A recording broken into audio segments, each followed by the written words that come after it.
Hello everybody, Random Observer with another video here. It has been a while since I last posted, so thanks for waiting. As you can see, I got the Christmas decorations up and ready. It is that time of year. Anyway, a lot of important events going on right now. It is the time of year not just to be jolly, but take a lot of serious action.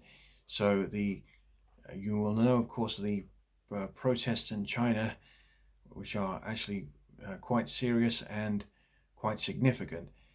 These aren't just localized protests, they are all over the country. And it is quite amazing to see this level of political activity, knowing in the face of such a very centralized government with very strong surveillance and very strong security. Now, of course, as an aside here, a lot of people, we were very quick to condemn other countries' systems. We always say that, we always believe that ours is the most democratic of nations and that other regimes are brutal and oppressive, etc., etc. I would say objectively, in truth, no one country in the world has ever had an entirely democratic system. Just reading up on the Chinese constitution, for example, they do have the National People's Congress, and that is elected. It's just that the power in the last few years, as we know, President Xi Jinping, ever since taking power officially, he has given a considerable amount of power to himself, and he's basically made his reign limitless. He has, in effect, made himself an emperor of China, which, although there is still a Congress, that does not bode well. So yes, the people are right to protest and demand reforms. Now, whether we're actually going to see any structural government reforms, that remains to be seen. I do hope that change can be made peacefully. After all, there is still an elected government in China. I just hope that is a representative of the people. That is the main thing.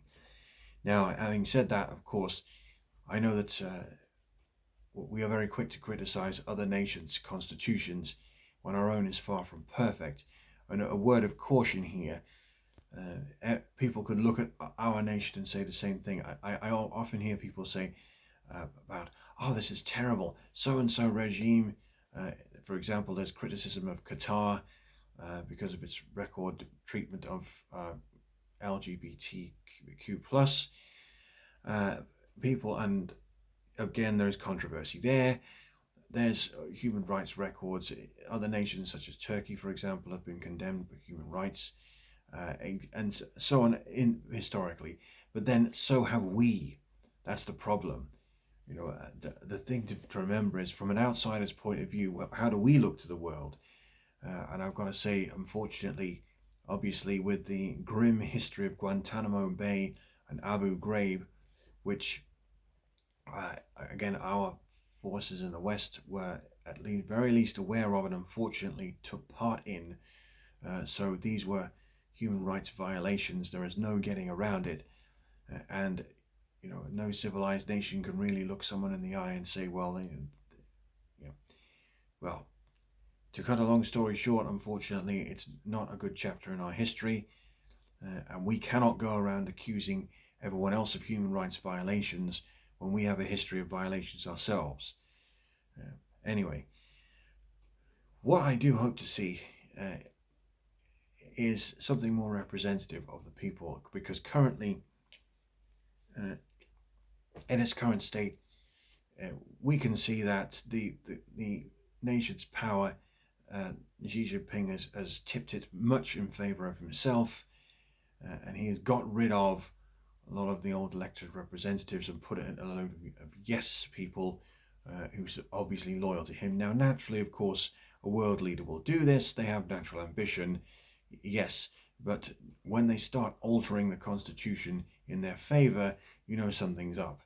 So I do hope that can be reversed somewhat, at least to get back China back to how it was under Hu Jintao, a little more favorable representative of the people. Now, again, we always fight over exactly what democracy means. I would say that there are some very basic principles that we can all agree to live by. Now, first of all, that the people get to choose who their leaders are. Secondly, that the government that they choose represents the people and speaks for them.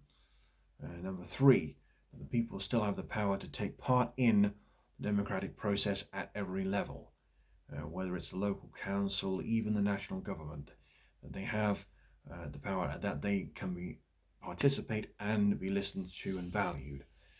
That also, number four, that everyone is accountable.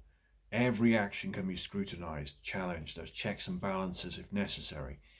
Now, I believe it was Winston Churchill who said, democracy is the worst form of government apart from all others. So in truth, there is no form of government that is ever going to be 100% perfect. But what there should be is one that represents the people of that country as best as possible. And clearly the people of China don't feel that the government's doing that right now. Now, as I have said, it is easy to criticize another country. I'm sure many Chinese citizens at this point will point and say, well, what about the US on January the 6th?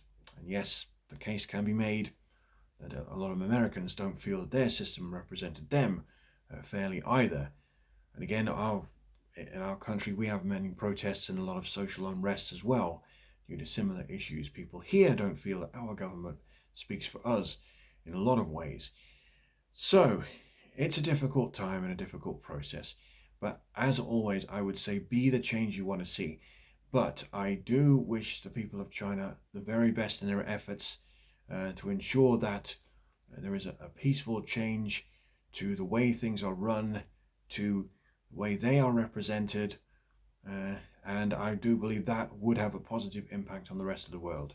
So here is to the best possible Chinese democracy. And you have my full support. Political is personal. Thanks for bye for now, everyone.